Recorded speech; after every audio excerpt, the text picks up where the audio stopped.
ज़रा मुझे कोई बता देगा कि आप लोगों को आवाज़ आ रही है, ताकि। वालेकुम अस्सलाम।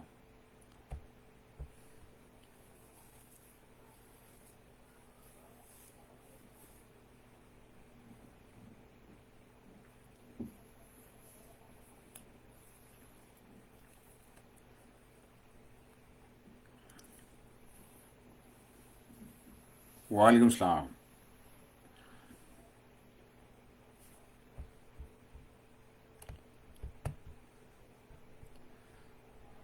चलें, गुड हो गया ये तो कि आवाज़ आप लोगों को आ रही है, क्योंकि मैं आज एक दूसरा माइक ट्राई कर रहा हूँ। मैंने कहा चलें, आप लोगों को अगर आवाज़ का उसमें से मसला आता है तो दूसरा माइक के ऊपर।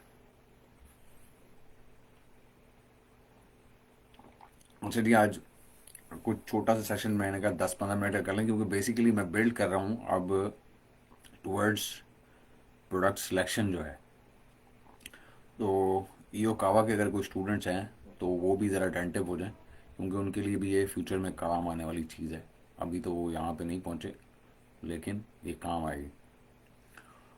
इसमें एक पोस्ट मेरे सामने खुली हुई है, जो कुछ दिन पहले मैंने की थी, कुछ महीने पहले बल्कि। और वो थी अमेजॉन रिकमेंडेशंस के ऊपर। इसका हमारा टॉपिक है knowing your competitor types. Sorry. अच्छा, तो हमें पता ये लगाना है बेसिकली कि हमारे कंपेटिटर्स किस किस किस्म के होते हैं, और हमें क्या एक्सपेक्ट करना चाहिए।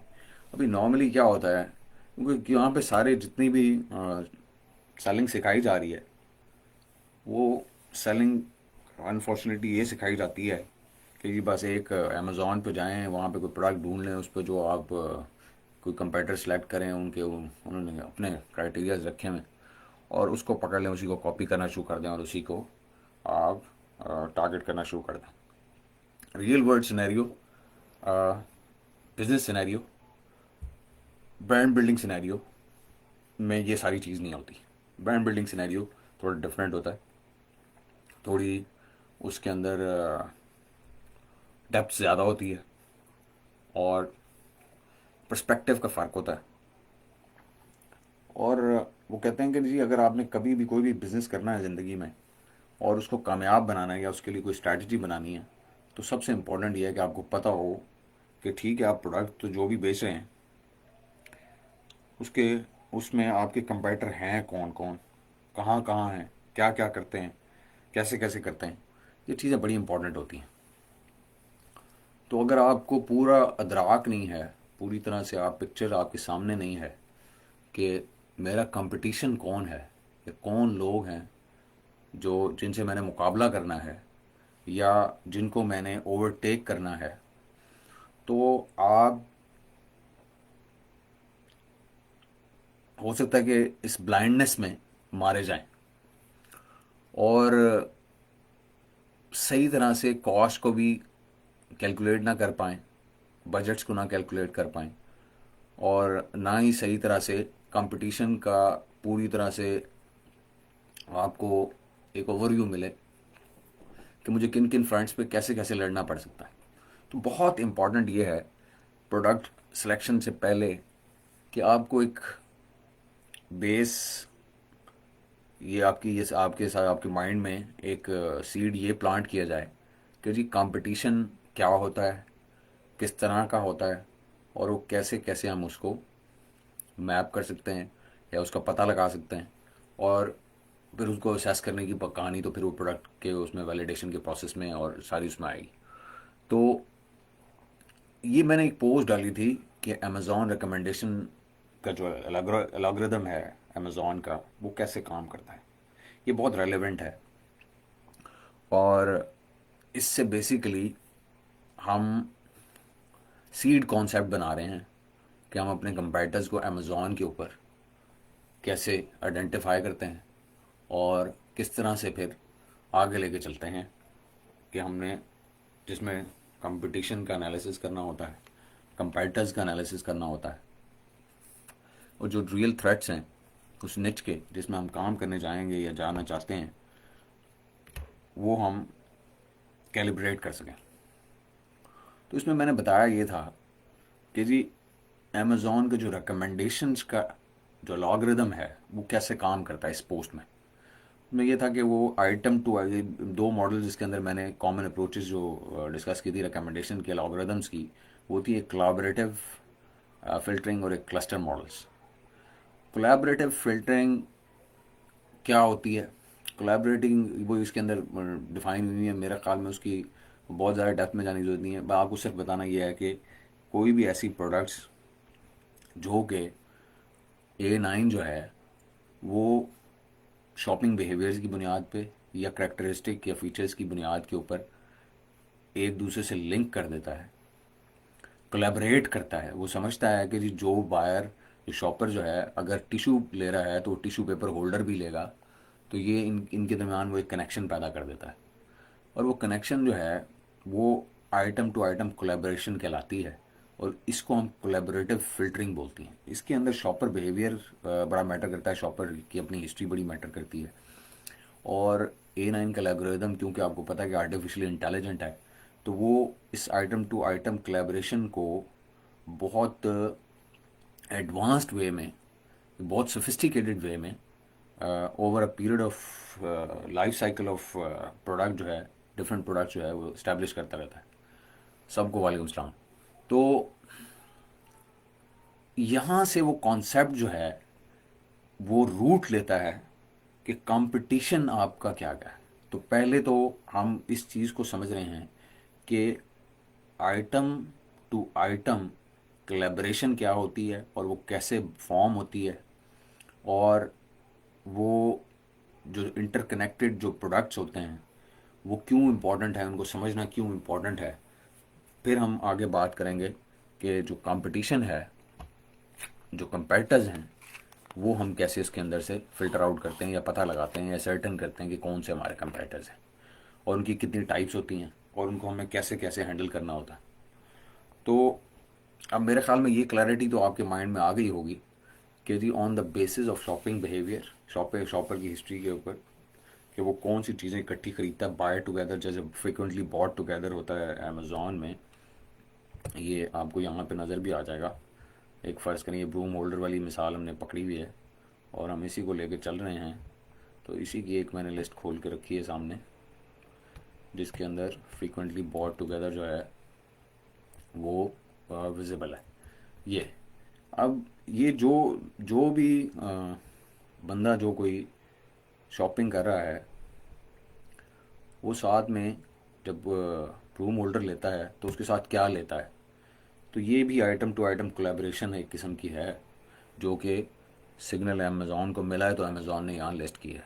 और इसी तरह से वो जो रिलेटेड आइटम्स हैं जो फ़िल्टर करके उसने कोलैबोरेशन बना के रखी हुई है, वो भी यहाँ नीचे आ रहे होते हैं लिस्ट के अंदर। और शॉपर की अपनी पास हिस्ट्री भी आ रही होती है कि उसने कौन कौन सी हिस्टोरिकली कौन कौन से प्रोडक्ट्स देखे हैं या शॉप किए हैं, जिन्होंने ये प्रोडक्ट देखा है वो, और कौन कौन से प्रोडक्ट उन्होंने देखे हैं। तो ये सारी कोलैबोरेशंस हैं बेसिकली। और ये जो चीज़ें हैं ना, इसके ऊपर हम बड़ी डिटेल में यो कावा में तो बात करेंगे आगे चल के, जब ये आइटम टू आइटम कोलैबोरेशन हम डिस्कस करेंगे, क्योंकि ये चीज़ें बहुत इंपॉर्टेंट हैं। ये रैंकिंग के हवाले से भी, ये प्लेसमेंट के हवाले से भी, ये पोजीशनिंग के हवाले से भी, ऑर्गेनिक रीच बढ़ाने के हवाले से भी। तो अभी आज जो है हम, क्योंकि हमारा टॉपिक ये नहीं है कि इसको ये फॉर्म कैसे होता है ये कोलैबोरेशन, आज हम सिर्फ इसका जो बाय प्रोडक्ट है, यानी कि ये आगे यूज़ कैसे हो रहा है या इसको हमें बेसिकली यूज़ कैसे कर सकते हैं हम शुरू में जब अपना जर्नी स्टार्ट करते हैं अमेज़ॉन सेलिंग का, तो उस हवाले से हम बात करें तो हम फोकस अभी फ़िलहाल इसी के ऊपर रखेंगे। सॉरी। अच्छा जी, तो ये जो कोलैबोरेशन है ना, आइटम टू आइटम कोलैबोरेशन, इसके लिए एक टूल हुआ करता था यासिफ के नाम से। वो टूल अनफॉर्चुनेटली, क्योंकि अमेज़ॉन ने ये आइटम टू आइटम कोलैबोरेशन की जो एपीआई था वो देना बंद कर दिया मार्च 2020 से, तो वो टूल जो है वो अब इनफेक्टिव हो गया, ख़त्म हो गया, यासिफ.com। लेकिन उसमें जो कॉन्सेप्ट था वो मैंने यहाँ पे एक पिक्चर में उसकी खोल के सामने रखा हुआ है कि आपको ज़रा मैं समझा सकूँ कि वो है क्या। ये एक वेब बना देता है, ये एसएफ जो था बना देता था, अब तो नहीं है, ये एग्जिस्ट ही नहीं कर रहा, आजकल बंद पड़ा हुआ है। तो ये क्या करता था कि ये एक सेंट्रल एक पॉइंट होता था, फ़र्ज़ करें कोई, अब यहाँ तो ये बुक आपको एग्जांपल नज़र आ रही है, लेकिन यहाँ फ़र्ज़ करें आपका मेन प्रोडक्ट है, और वो जहाँ जहाँ लिंक होता था, जिस जिस तरीके से लिंक होता था, वो कोलैबोरेटिव सारे प्रोडक्ट जो है वो यहाँ पे आपको ये सिर्फ दिखा दिया करता था। और ये असल में वो जो आइटम टू आइटम कोलैबोरेशन है अमेज़ॉन की, उसका वो एक एपीआई के ज़रिए कॉल करता था और उसको एक विजुअल फॉर्म में आपको दिखाता था, या सिर्फ जो था। अब ये नहीं है, कोई बात नहीं, लेकिन हमारे पास इस तरह की विजुअल तो हम शायद नहीं उसको बिल्ड कर सकते, या हम बनाने बैठेंगे तो मैनुअली बहुत ज़्यादा हो जाएगा। लेकिन अभी भी आप ये अपने पेज के ऊपर या मुख्तलिफ निश के अंदर जैसे ये आइटम्स आ रहे हैं जो रिलेटेड होते हैं, और या जो फ्रीक्वेंटली बॉट टुगेदर में आ रहे होते हैं, ये आइटम्स सारे के सारे जो हैं, ये बेसिकली यसिव यहीं से लेता था और इन्हीं को जाके दिखाता था, जैसे ये फ्रीक्वेंटली बॉट टुगेदर है, ये रिलेटेड टू दिस आइटम। तो अब वो टूल नहीं है, कोई बात नहीं, हम मैनुअल कर सकते हैं ये काम। अच्छा, ये करना क्यों ज़रूरी है, ये किस लिए इम्पोर्टेंट है, या सिर्फ की फंक्शनैलिटी क्या थी, लोग क्यों यूज़ करते थे इसको। अमूमी तौर पे आपको लेक्चर्स में बताया जाता है, जो लोग सिखाते हैं, मेंटरिंग करते हैं, कोर्सेज बेचते हैं, वो आपको ये बताते हैं कि जी ऐसे एक प्रोडक्ट हंटिंग का तरीका है कि अगर आपको एक प्रोडक्ट आइडिया कोई मिल गया तो देखें उसमें से क्या है। बिल्कुल सही है, वो एक यूज़ है इसका। लेकिन जो इसका एक्चुअल पर्पज़ था ना, वो था पता लगाना कि जी एक आइडिया से, प्रोडक्ट आइडिया से फर्दर आइडियाज़ कैसे निकालते हैं, एक चीज़ फर्दर प्रोडक्ट आइडियाज़। दूसरा, जो भी आप प्रोडक्ट आइडिया पे काम करें वो कैसे दूसरे प्रोडक्ट्स के साथ कनेक्टेड है, फीचर्स वाइज या किस तरह की। तीसरा, आपके ब्रांड का पोटेंशियल क्या हो सकता है, आप कौन कौन सा, अगर आइडिया एक आइडिया पे काम कर रहे हैं तो अपने ब्रांड के ट्री के नीचे कौन कौन से प्रोडक्ट आप ऐड कर सकते हैं, क्योंकि आइटम टू आइटम कोलैबोरेशन का मतलब क्लोजली रिलेटेड आइटम्स होते थे। तो एक आपको वहाँ से ब्रांड का आइडिया मिलता था कि अगर ब्रांड में आपने 5 या 10 या 15 प्रोडक्ट्स लगाने हैं और किसी एक ख़ास आइडिया आपके पास है जो आप वैलिडेट कर चुके हैं, तो फ्यूचर में उसकी एक्सपेंशन अपॉर्चुनिटीज़ क्या होंगी, ये ऐसे वो आपको बताता था। और एक लेसर नोन फैक्ट ये था, जिसके लिए असल में जो 6 फिगर सेलर या 7 फिगर सेलर जो जिसके लिए एस को यूज़ करते थे, वो था वो अपने कंपटीशन का पता लगाते थे। अब वो कंपटीशन का कैसे पता लगाते थे, इसके ऊपर हम आते हैं। अब हम बात करते हैं कि कंपेटर्स कितनी किस्म के होते हैं। कंपेटर्स होते हैं जी 3 किस्म के, ये हमेशा अपने जहन में रखें। हमें कंपेटर जो आज तक हमने पढ़ा है, सीखा है, सुना है, समझा है, वो बहुत शैलो नॉलेज है। आज जिन कंपेटर्स के ऊपर हम बात कर रहे हैं वो एक प्रॉपर कंपेटर्स का जो टैली है उसके बारे में बात कर रहे हैं। कंपेटर्स होते हैं 3 किस्म के। एक तो वो लोग होते हैं जो जो प्रोडक्ट आप बेच रहे होते हैं वो same exact product, same exact price quality में और सेम एग्जैक्ट टारगेट ऑडियंस को बेच रहे होते हैं। ठीक है जी, उनको उनको कहते हैं डायरेक्ट कंपेटिटर्स। कि अगर आप एक रूम होल्डर बेच रहे हैं और आपका प्राइस ग्रुप है $18 से $20 का, इस प्राइस ग्रुप के लोगों को आप बेच रहे हैं जिनकी डेमोग्राफिक ये है कि वो $18 से $20 इस पर खर्च करना चाहते हैं रूम होल्डर के ऊपर, और वो एग्जैक्ट सेम आपके वाला प्रोडक्ट बेच रहे हैं और वो क्वालिटी भी वही है जो आपकी है, तो इसको बोलते हैं डायरेक्ट कंपेटिटर्स। दूसरे कंपेटिटर्स वो होते हैं जो इसी निच को 18 से 20 जो डॉलर वाला जो प्राइस ग्रुप है इसको ही बेच रहे होते हैं, लेकिन आपके वाला प्रोडक्ट नहीं बेच रहे होते, उससे क्लोजली रिलेटेड कोई प्रोडक्ट बेच रहे होते हैं। मिसाल के तौर के ऊपर, अगर आप रूम होल्डर बेच रहे हैं तो कोई इसी निच को, इसी इन्हीं लोगों को, इसी प्राइस ग्रुप को और इसी टारगेट ऑडियंस को ब्रूम भी बेच रहा होगा। वो जो एक रिलेटेड, क्लोजली रिलेटेड प्रोडक्ट जो बंदा बेच रहा होता है इसी टारगेट ऑडियंस को, जो कि आपकी ऑडियंस होती है, उसको बोलते हैं इनडायरेक्ट कंपेटिटर। वो क्या होता है, वो डायरेक्टली आपका प्रोडक्ट तो नहीं बेच रहा होता, लेकिन आपके और उसके दरमियान जो चीज़ कॉमनैलिटी होती है वो ये होती है कि उसकी जो टारगेट ऑडियंस होती है उसकी डेमोग्राफिक एक होती है, उसके इंटरेस्ट एक होते हैं, उसका वो सोल्यूशंस एक किस्म के ढूंढ रहे होते हैं और एक किस्म की प्राइस रेंज के अंदर ढूंढ रहे होते हैं।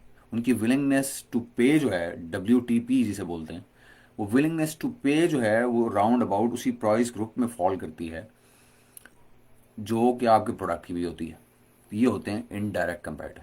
और अब एक तीसरा भी, एक कंपैरेटर की एक और तीसरी टाइप होती है और वो होती है फ्यूचर कंपैरेटर्स। फ्यूचर कंपैरेटर्स क्या है? फ्यूचर कंपैरेटर ये है कि everybody, every brand that is selling a broom could possibly be getting into selling a broom holder as well in the near future. हम ये एज्यूम करते हैं कि जो बंदा ब्रूम या मॉप या इस तरह की कोई चीज़ और बेच रहा है, कैबिनेट हैंगर बेच रहा है कोई, जिसमें आप ये ब्रूम या वो करते हैं, वॉल माउंटेड हैं या ओवर द डोर हैं, वो आपका फ्यूचर कंपैरेटर हो सकता है। क्योंकि if he selling a particular product to your target audience, वो बेसिकली इनडायरेक्ट कंपैरेटर होते हैं जो कि बेसिकली फ्यूचर कंपैरेटर भी बन सकते हैं आपके। और वो कल को आ जाएं इस निच के अंदर, यानी कि ब्रूम होल्डर वाली निच के अंदर अगर आ जाएं तो वो आपके फ्यूचर कंपैरेटर होते हैं। अब ये तीन जो कंपैरेटर टाइप्स हैं, डायरेक्ट, इनडायरेक्ट और फ्यूचर कंपैरेटर्स, हमने जब कंपटीशन को स्टडी करना होता है तो हमें ये तीनों कंपटीशन टाइप्स को स्टडी करना होता है। आज तक आपने ये सुना, समझा और देखा और पढ़ा है, या आपको बताया गया है कि कंपैरेटर एक ही होता है और वो कंपैरेटर वो होता है जिसको आप कॉपी कर रहे होते हैं। ये ऐसे ही है जैसे कि आप एक, समझ लें कि जंगल में उतर रहे हैं और आप कह रहे हैं जी सिर्फ जंगल में जिस जानवर से डरने का जो डर है, डरने का जो ज़रूरत है वो सिर्फ शेर है। तो वहाँ पे और बहुत सारे थ्रेट्स होते हैं जंगल के अंदर। मतलब वहाँ पे चीता भी हो सकता है, वहाँ पे मगरमच्छ भी हो सकता है, वहाँ पे और कोई इस किस्म के जानवर हो सकते हैं जो कि लाइफ थ्रेटनिंग है। अब आपको क्या बताया जाता है कि जी भाई आप जब जंगल में जा रहे हैं तो वहाँ सिर्फ आपको एक ही चीज़ का थ्रेट है और वो है शेर। बस शेर से बच के रहें। पता लगे आप शेर से तो बचते फिर रहे हो, चीता आपको चीड़ फाड़ के खा जाए, और या फिर मगरमच्छ आपको स्नीक आउट करे आपके ऊपर और आपको वो खा जाए। तो बेहतर तरीका ये है कि आप सारे थ्रेट्स को इवेल्युएट करें। जब आप बिजनेस में गुजरे हैं तो आपको पता होना चाहिए कि आज के दिन में आपका कंपटीशन कौन है, डायरेक्ट कंपटीशन कौन सा है, इनडायरेक्ट कंपटीशन कौन सा है, और कल को आने वाले दिनों में कौन सा इनडायरेक्ट कंपटीशन है जिसका आपको सामना करना पड़ सकता है। और इसके लिए ना कई टूल्स मौजूद हैं, कई टूल्स मौजूद हैं जो कि आप यूज़ कर सकते हैं इस सारे काम के लिए। एक ये यासिफ एक इस किस्म का टूल था जो कि आपको इन तीनों चीज़ों के बारे में एक विजुअली एक ही मिनट में बता दिया करता था कि जी फ़र्ज़ करें आप एक ख़ास जनरी की बुक बेच रहे थे, जैसे ये इसमें मैंने कहा कि ख़ास जनरी की बुक बेच रहे हैं तो उससे इंटरकनेक्टेड जो जनरीज़ हैं उसमें लोग कैसे कैसे बेच रहे हैं, वो जो है ना आपको एक विजुअली नज़र आ जाता था और आपको पता होता था कि ये लोग जो है ना ये मेरे डायरेक्ट कंपटीशन या इनडायरेक्ट कंपटीशन या फ्यूचर कंपटीशन हो सकते हैं। तो ये यासिर वेब क्योंकि ख़त्म हो गया तो ये हमारे से एक बहुत अच्छा टूल जो है वो हमारे से छिन गया। लेकिन इसका ये मतलब नहीं है कि आप अभी भी ये काम मैनुअली ना कर सकें।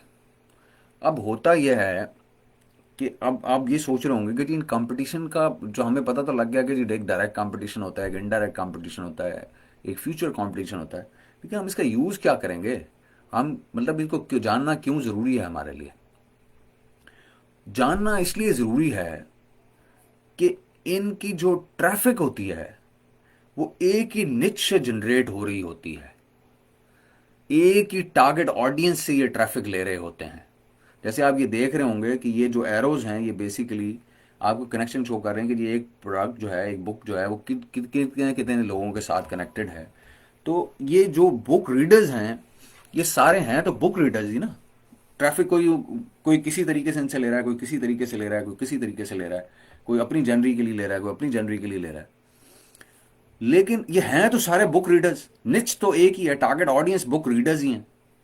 अब उसके अंदर ठीक है कि कुछ लोग सस्पेंस, कोई थ्रिलर, कोई नॉवेल्स पढ़ना पसंद करते हैं, कोई बिजनेस बुक्स पसंद करते हैं, लेकिन हैं सारे रीडर्स। तो जो ओवरऑल डेमोग्राफिक हैं, जो ओवरऑल आपकी टारगेट ऑडियंस है, उसकी कॉमनैलिटीज इतनी ज़्यादा हैं कि उन सारों को आप अपना प्रोडक्ट पिच कर सकते हैं और उनसे बिजनेस ले सकते हैं, ट्रैफिक ले सकते हैं, उनसे सेल कर सकते हैं अपना प्रोडक्ट।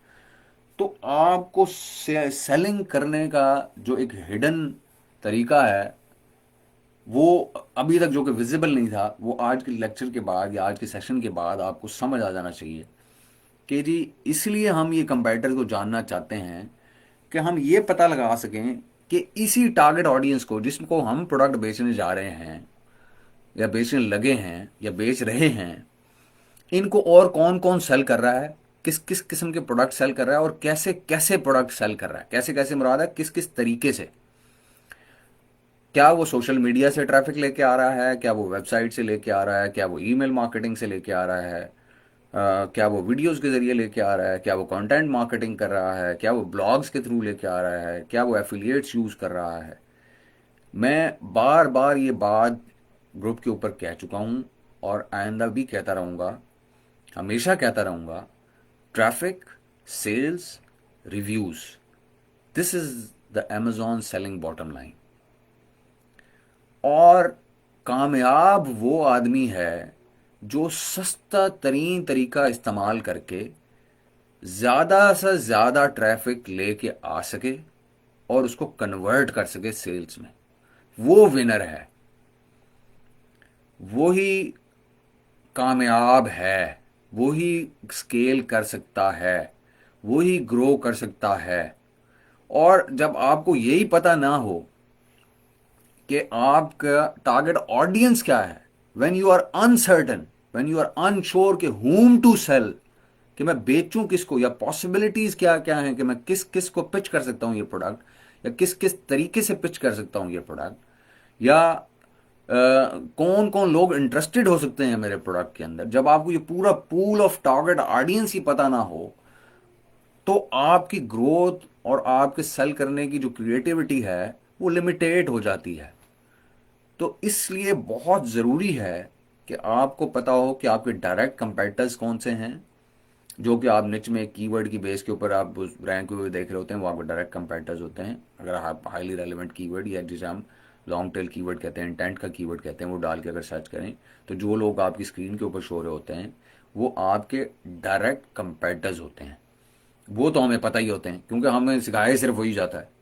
उसमें से भी हम एक बंदा उठा लेते हैं और कहते हैं कि बस इसी की ऐसी की तैसी करनी है हमने, और हम सारे दिन रात, सुबह दोपहर शाम, हम यही चीज़, इसी को लकीर को पीटते रहते हैं कि बस ये मेरा कंपेटिटर ये कर रहा है, उसका प्रोडक्ट का पैकेजिंग ये है, उसकी शक्ल ऐसी है, उसकी पिक्चर ये लगी हुई है, उसने ये चीज़ की है, उसने ये नहीं की।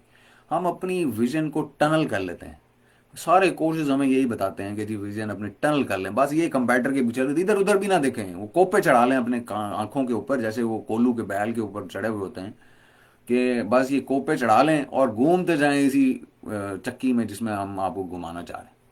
तो इस तरह आप टनल विजन का शिकार कर दिए जाते हैं और फिर अल्टीमेटली क्या होता है कि आप उसी के पीछे पड़े रहते हैं। आप दाएं बाएं आप देखते नहीं हैं, टारगेट ऑडियंस को नहीं मैप कर रहे होते, उसको स्टडी नहीं कर रहे होते, उसके ऊपर टाइम इन्वेस्ट नहीं कर रहे होते, चीपेस्ट डिस्ट्रीब्यूशन नहीं ढूंढ रहे होते, ऑल्टरनेटिव्स नहीं ढूंढ रहे होते जिससे आप चीपेस्ट ट्रैफिक लेके आएँ।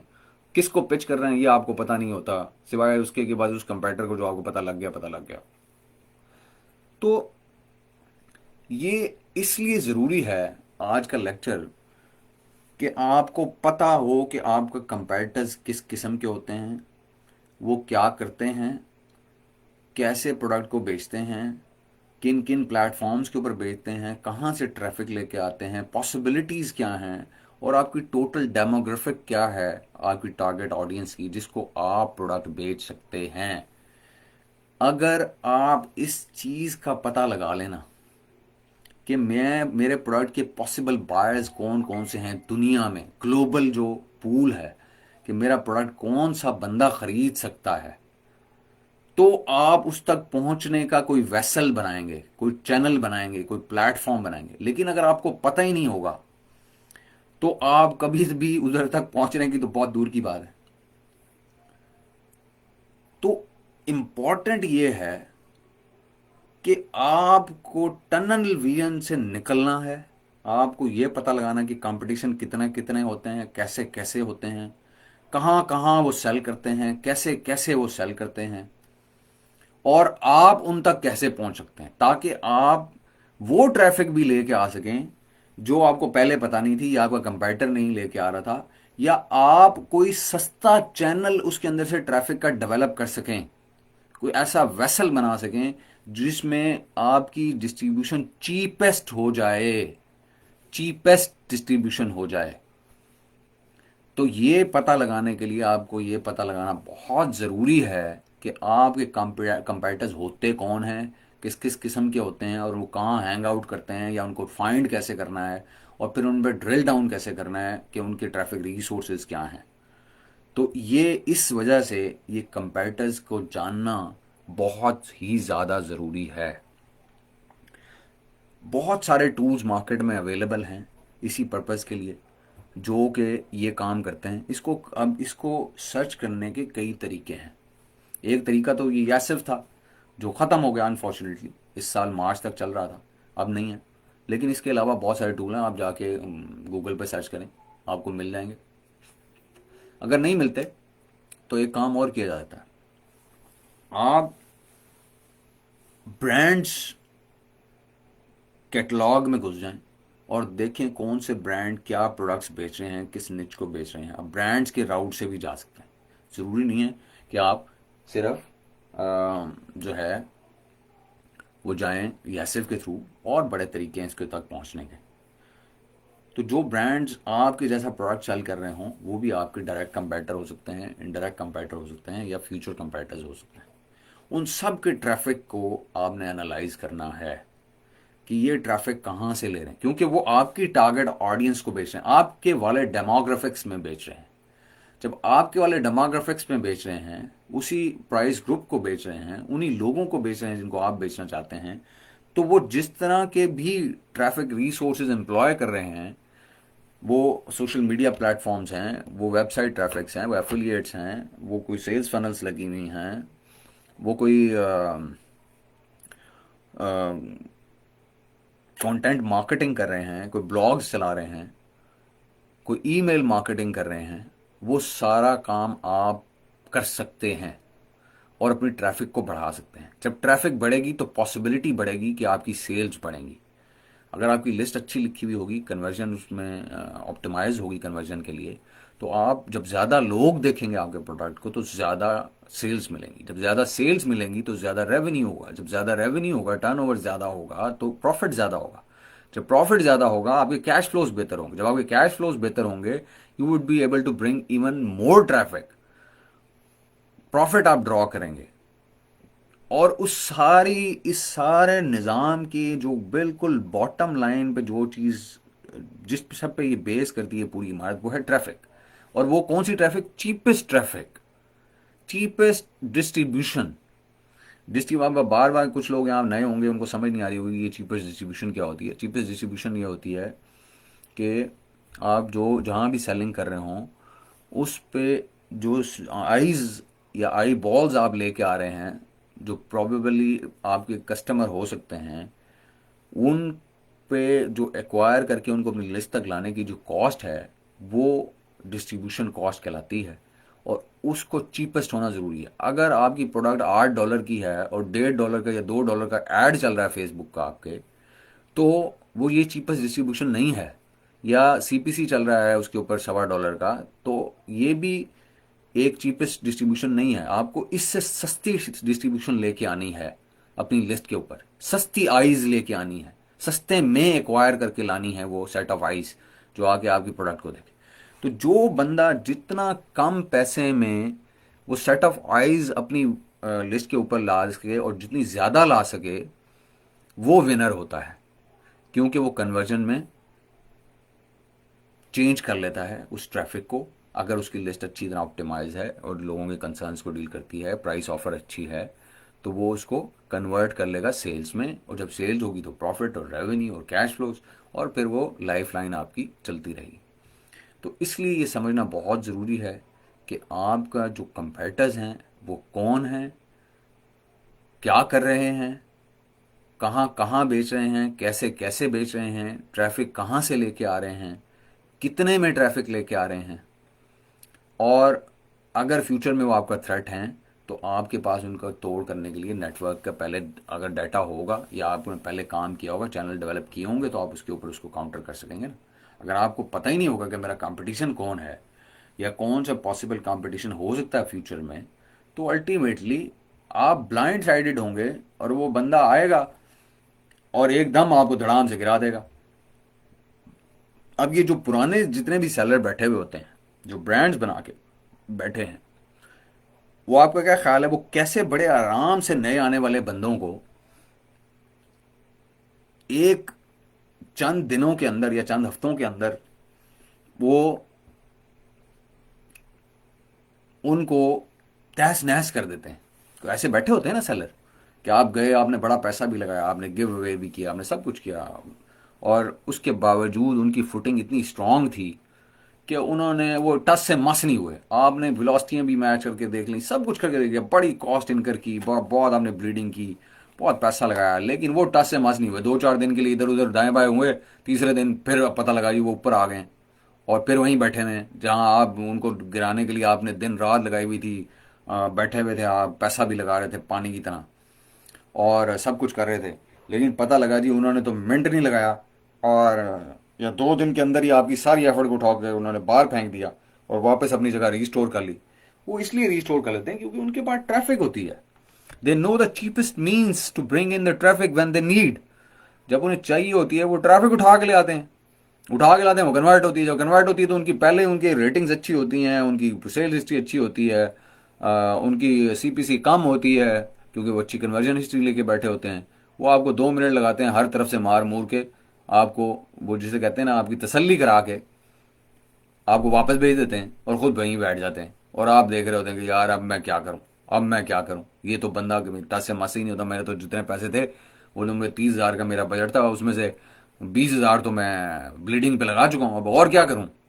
तो फिर क्या होता है, आप मर जाते हैं। फिर आपको मैसेज आता है या आपको कॉल आती है या आपको कहा जाता है कि भाई अब इस लिस्ट को ऑटो पे छोड़ दें, क्योंकि अब आपके पास तो पैसा ही नहीं है। तो ये जो ऑटो पे छोड़ने वाला निज़ाम है ना, ये इस वजह से पेश आता है आपको दरपेश, क्योंकि आपने अपना होमवर्क नहीं किया होता। मेरा काम यह है कि मैं आपको प्रॉपर सेलिंग सिखाऊं, और ये जो मैं सेलिंग आपको सिखा रहा हूँ जितनी मुझे आती, ये सिर्फ अमेज़ॉन सेलिंग नहीं है। जो लोग ई कॉमर्स में कुछ अरसे से हैं या काम कर रहे हैं किसी के साथ ई कॉमर्स में, उनको बहुत अच्छे तरीके से पता है कि ये सारे प्रिंसिपल्स जो हैं ये ई कॉमर्स प्रिंसिपल्स हैं, रिटेल सेल के प्रिंसिपल्स हैं, ऑनलाइन सेलिंग के प्रिंसिपल्स हैं, जो आप कहीं भी लगा सकते हैं। आप वेबसाइट के भी डायरेक्ट इनडायरेक्ट कंपेटर्स और फ्यूचर कंपेटर्स ढूंढ सकते हैं अगर आप कोई वेबसाइट चलाते हैं, ब्लॉग ही क्यों ना हो। ये सारे कॉन्सेप्ट हर जगह एप्लीकेबल हैं ऑनलाइन सेलिंग में। तो मेरा काम ये होता है कि मैं आपको चीज़ें एक पर्सपेक्टिव में, एक ब्रॉडर पर्सपेक्टिव में आपके साथ शेयर करूं। उसमें निटी ग्रिटीज़ होती हैं, बिल्कुल होती हैं। अब बात यह है कि हम आधे घंटे या घंटे के सेशन के अंदर वो सारी चीज़ें कवर नहीं कर सकते। हम आइटम टू आइटम कोलैबोरेशन पे भी हो सकता है 3 घंटे का लेक्चर लग जाए अगर हम इसको समझने या समझाने बैठ जाएं। और इसी तरह से हर जो टॉपिक को हम एक उठाएं या वर्ड उठाएं उसके ऊपर होता है हमें दिनों लग जाएं, तो हम दिन नहीं लगा सकते, हमारे पास नहीं होते दिन। तो मकसद होता है आपको फूड फॉर थॉट देना, आपको एक डायरेक्शन देना, आपको बेसिक चीज़ें फाउंडेशनल स्टोन्स ले कर देना, और उसके ऊपर काम आपने करना होता है, क्योंकि आप अपनी ज़िंदगियों को बेहतर बनाने के लिए निकले हैं, जैसे मैं कभी निकला था। तो जो चीज़ें मैंने लर्न की अलोंग द वे, वो जो लोग आपको भले कहते हो जी मैं हमारे से सीखा, इसने हमारे से सीखा, लेकिन जो यहाँ रहते हैं उनको पता होगा कि ये तो बातें कहीं नहीं होती। तो ये कहाँ से सीखना था इसने? तो ये सीखा हमने जहाँ से भी सीखा, यहाँ से बहरहाल नहीं सीखा। तो अब मेरा काम यह है कि मैं वो चीज़ें आप तक ट्रांसफ़र कर दूँ। आपने अपने लाइफ में डिसिप्लिन लेके आना है और उस लर्निंग को आगे लेके जाना है और उसे अपने बिजनेस जो सिनेरियोज हैं उसके ऊपर अप्लाई करना है। और उससे जो है ना, आपने स्केल करना है अपने बिजनेसेस को। और उससे आपने ना सिर्फ अपनी ज़िंदगियां बेहतर बनानी है बल्कि अपने साथ लोगों को अटैच करना है, उनकी ज़िंदगियां बेहतर बनानी। तो मेरा मेरा कोशिश ये होती है कि मैं आपके साथ ना कॉन्सेप्ट्स या आपकी टनल विजन को तोड़ूं किसी तरीके से।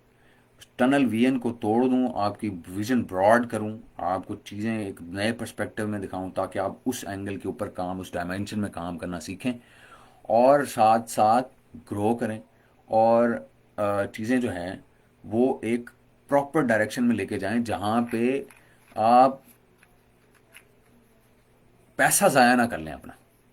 आपको पहले से सारे थ्रेट्स का पता हो, पहले से सारे चैलेंजेस का पता हो, पहले से सारे सिनेरियोज का पता हो और आप उनको काउंटर करने के लिए स्ट्रैटेजीज लेके बैठे हुए हों।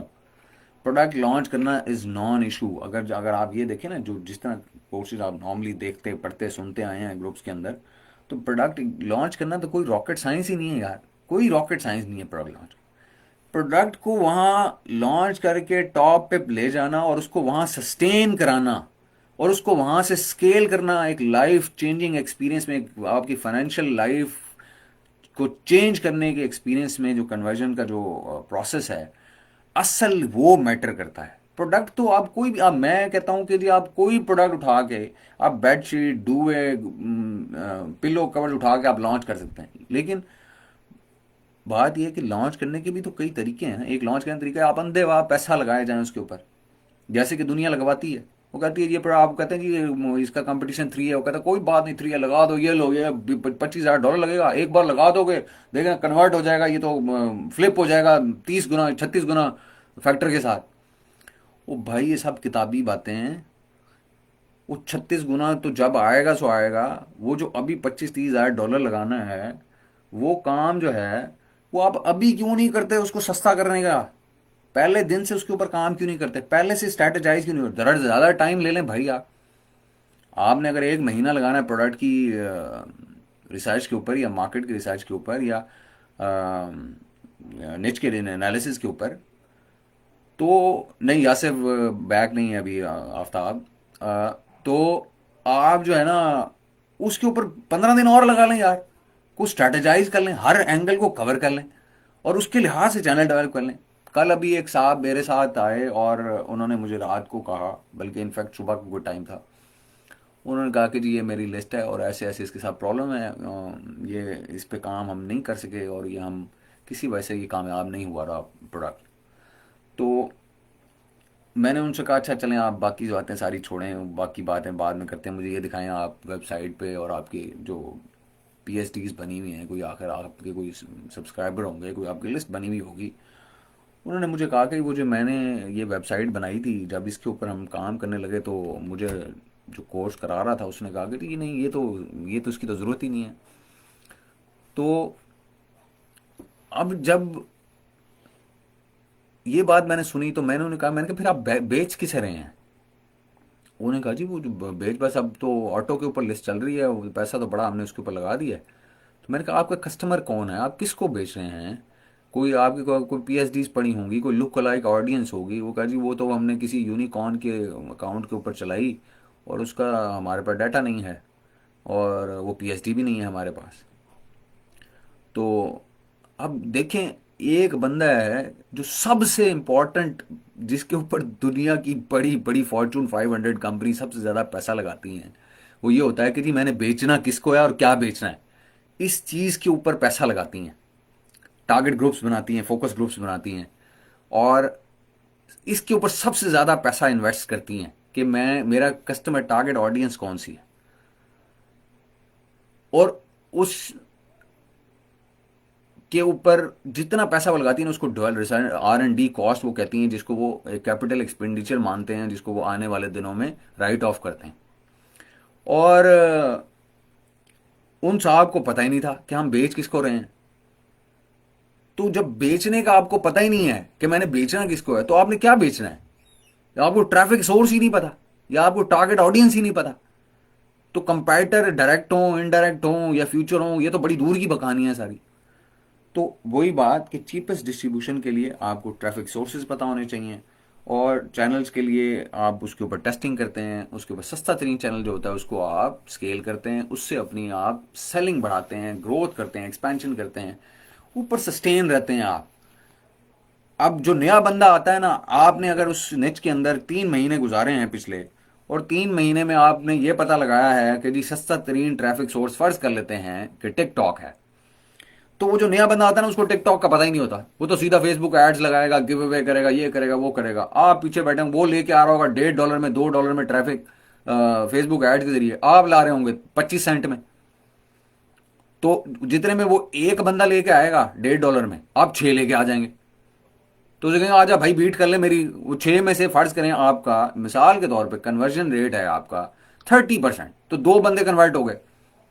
वो एक कन्वर्ट कर रहा है, फिल्टर करके लेके आ रहा है मैनी चैट, ये वो बकवासबाजी सारी से, फ्री गिव अवे, प्रोडक्ट भी फ्री दे रहा है।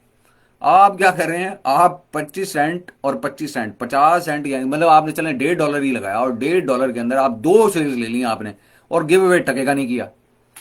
तो फिर कैसे नहीं होगी? कैसे? मैं क्यों कहता हूं कि भाई रैंकिंग हो सकती है, फॉर चीप हो सकती है, ब्लडलेस हो सकती है। मैं तो इस वजह से कहता हूं कि वो हो सकती है। अब वो लोग क्योंकि उनको पता ही नहीं होता इन चीज़ों का, तो वो आप पे मॉक करते हैं, हंसते हैं कि जी ब्लडलेस रैंकिंग तो होती ही कोई चीज़ नहीं।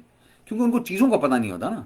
उन्होंने कोर्स बनाए होते हैं, बस वो कोर्स बेचे, उन्हें उतना पता होता है, वो उतना बेच रहे होते हैं।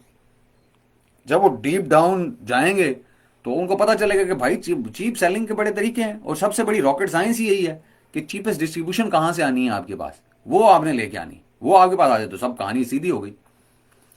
तो और वो बंदा, वो नया जो आएगा, वो $1.5 का बंदा लेके आ भी रहा हो, जिसको वो गिव अवे करके लेके आ रहा हो, तो उसकी कॉस्ट होगी $8 का प्रोडक्ट था, $1.5 ऊपर लगा दिया, $9.5 में उसने एक प्रोडक्ट बेचा, कॉस्ट किया। आपने क्या किया? आपने $1.5 लगाया, आपने भी 6 बंदे आप लाए थे, उसमें से 2 कन्वर्ट हो गए, 30% का आपका कन्वर्जन रेट था, 2 बंदे कन्वर्ट हो गए।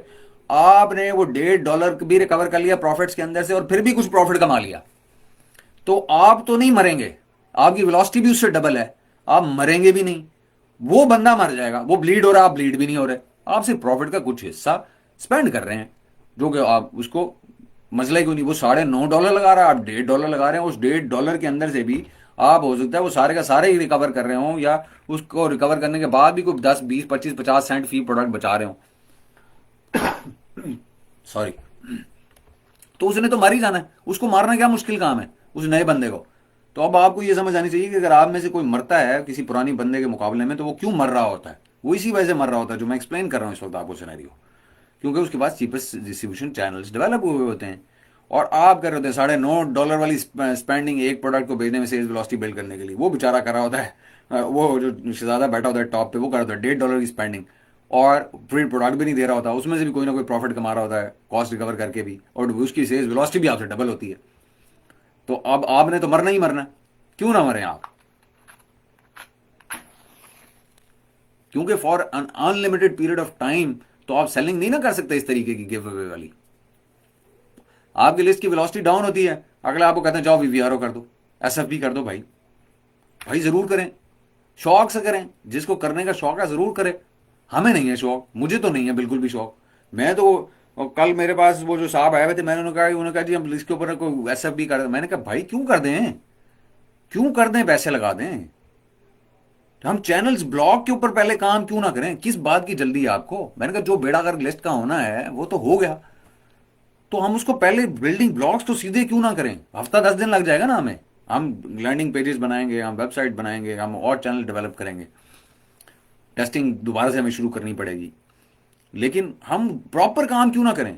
वो पैसा जो हमने ब्लीड करना है वो हम इन्वेस्टमेंट क्यों ना करें उन एसेट्स में जो ट्रैफिक बिल्ड करके देंगे हमें, और उधर से फिर ट्रैफिक लेके आए, और चीपेस्ट जो चैनल हम डिस्ट्रीब्यूशन चैनल हम उसके अंदर से निकालेंगे, उससे फिर हम ट्रैफिक फनल करते रहें बैठे हुए अपनी लिस्ट के ऊपर, और आराम से खेलते रहें बैठे हुए। आज आपकी 50 यूनिट की सेल है, कल 100 की हो जाएगी, 70 की हो जाएगी, 80 की हो जाएगी, 200 की हो जाएगी। जिस तरह भी सिनेरियो जैसे जैसे डेवलप करता जाएगा, जितनी अच्छी आपने लिस्ट बनाई होगी, जितना अच्छा आपका प्रोडक्ट होगा, जितनी अच्छी आपकी ऑफर होगी। तो ये आज के लेक्चर का मतमा नज़र था। ये इसका ऑब्जेक्टिव था, रैशनल था कि आपको बताया जाए कि कंपैरेटर्स का जानना क्यों ज़रूरी है, और आप कंपैरेटर्स को कैसे आइडेंटिफाई करते हैं, और फिर स्ट्रैटेजी कैसे बनाते हैं एक चीप डिस्ट्रीब्यूशन की, ट्रैफिक की, कन्वर्जन्स की, और फिर सस्टेन कैसे करते हैं एट द टॉप। फिर प्लस सस्टेन जब आप एक बार कर लेते हैं तो उसके बाद उसको ग्रो कैसे करते हैं, उस स्टेबिलिटी को कैश कैसे करते हैं, एक्सपेंशन कैसे लेके आते हैं, पहले उसी प्रोडक्ट में, फिर उसके साथ दूसरे प्रोडक्ट जो आइटम टू आइटम कोलेबरेटिव होते हैं उनको ऐड करके ब्रांड कैसे बिल्ड करता है। तो दिस वॉज इट। होपफुली कि लोगों को इसकी समझ आई होगी। कोई अगर आपके क्वेश्चंस हैं तो वो आप ग्रुप के ऊपर पूछ सकते हैं। आई एम सॉरी अगर मैं कुछ लोगों को जवाब नहीं दे पा रहा पिछले कुछ दिनों में इसके ऊपर, ग्रुप के ऊपर। तो मेरी कोशिश होती है कि मैं, मुझे जहाँ कोई आधा पौना घंटा मिलता है तो मैं आपके साथ कुछ सेशन कर लेता हूँ। मैं आजकल वो ज़रा टाइपिंग वाली साइड पे कम हूँ, क्योंकि एक तो मैं बीमार था, मैंने आपको बताया पिछले एक हफ्ते से, और कुछ मैं मसरूफ़ भी था क्योंकि नया ग्रुप, नया जो बैच है फिजिकल स्ट्रीम का, योगा का, वो आ रहा था। तो कुछ उसके मामलात भी देखने थे, और अगले 3 दिन तो मैं वैसे ही उनके साथ, सबके साथ बिज़ी हूँ, योकावा के स्टूडेंट्स के साथ। तो मुझे, मेरी कोशिश ये होती है कि वैल्यू जो चल रही होती है ग्रुप के ऊपर, मैं उसको कम ना करूं।